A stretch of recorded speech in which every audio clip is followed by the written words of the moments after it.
Zechariah chapter 12. An oracle. The word of the Lord concerning Israel. Thus says the Lord, who stretched out the heavens and founded the earth and formed the human spirit within.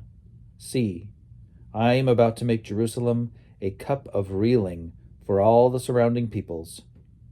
It will be against Judah also in the siege against Jerusalem. On that day I will make Jerusalem a heavy stone for all the peoples. All who lift it shall grievously hurt themselves, and all the nations of the earth shall come together against it.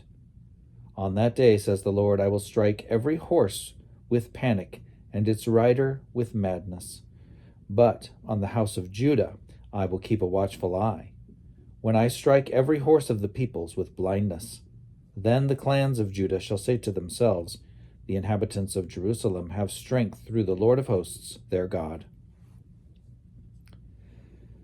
On that day I will make the clans of Judah like a blazing pot on a pile of wood, like a flaming torch among sheaves, and they shall devour to the right and to the left all the surrounding peoples, while Jerusalem shall again be inhabited in its place in Jerusalem. And the Lord will save the tents of Judah first, that the glory of the house of David and the glory of the inhabitants of Jerusalem may not be exalted over that of Judah.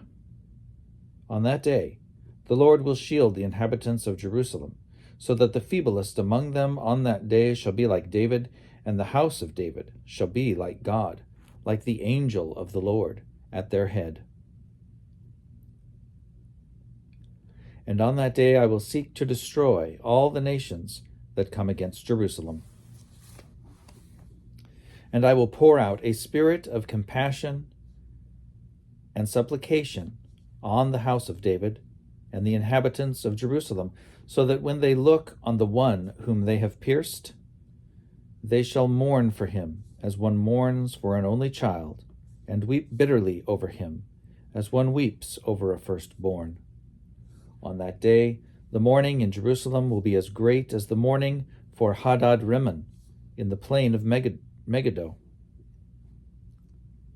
The land shall mourn, each family by itself, the family of the house of David by itself and their wives by themselves, the family of the house of Nathan by itself and their wives by themselves, the family of the house of Levi by itself and their wives by themselves, the family of the Shimeites by itself and their wives by themselves, and all the families that are left, each by itself and their wives by themselves.